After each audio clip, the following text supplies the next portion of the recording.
Hi friends, இன்றைக்கி பிரதமர் நரேந்திர மோடி தமிழகத்துக்கு, அதுவும் கங்கை கொண்ட சோழபுரம் பிரகதீஸ்வரர் கோயிலுக்கு வருகை தந்திருக்காரு. நம்ம தமிழச்சி யூடியூப் சேனல்ஸில் இப்போ அந்த கோயிலை பற்றின சில சிறப்பு தகவல்களை பார்க்கலாம் வாங்க.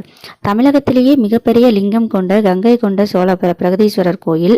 இங்கு உள்ள லிங்கம் 13.5 அடி உயரமும் 60 அடி சுற்றளவும் அமைந்துள்ளது. நந்தி சுண்ணாம்பு கல்லால் அமைக்கப்பட்டுள்ளது.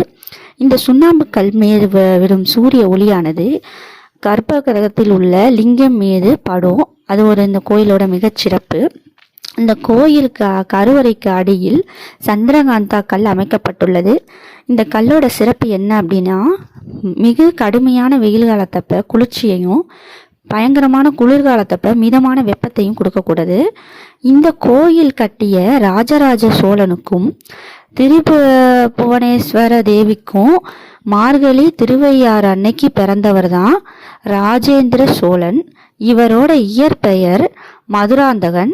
இவர் மிக சிறந்த மன்னரா 1012 1044 வரை கடல் கடந்து தன் ஆட்சியை நிலைநாட்டினார். தஞ்சாவூரை போலவே இந்த கோயிலும் அமைக்கப்பட்டிருக்கு. இந்த ராஜா ரொம்ப அருமையாக இந்த கோயிலையும் தஞ்சாவூர் கோயில் மாதிரி கட்டணும்னு ஆசைப்பட்டு கட்டியிருக்காரு. இந்த கோயிலுக்கு கும்பாபிஷேகம் நடந்தது கூட ஒரு சிறப்பு.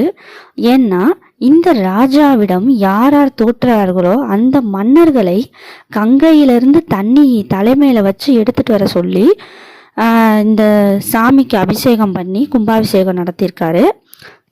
அதனால தான் இந்த கோயிலுக்கு கங்கை கொண்ட சோழபுரம் அப்படின்னு பேர் வந்துச்சு. இங்கே இந்த கோயிலில் நடக்கக்கூடிய அன்னாபிஷேகம் ரொம்ப சிறப்பானதாக இருக்கும். உங்களுக்கும் இந்த கோயிலை பற்றின சில தகவல்கள் தெரிஞ்சிருக்குன்னா கமெண்ட்டில் சொல்லுங்கள். ஓகே, நெக்ஸ்ட் வீடியோவில் பார்க்கலாம். ஓகே, பாய்.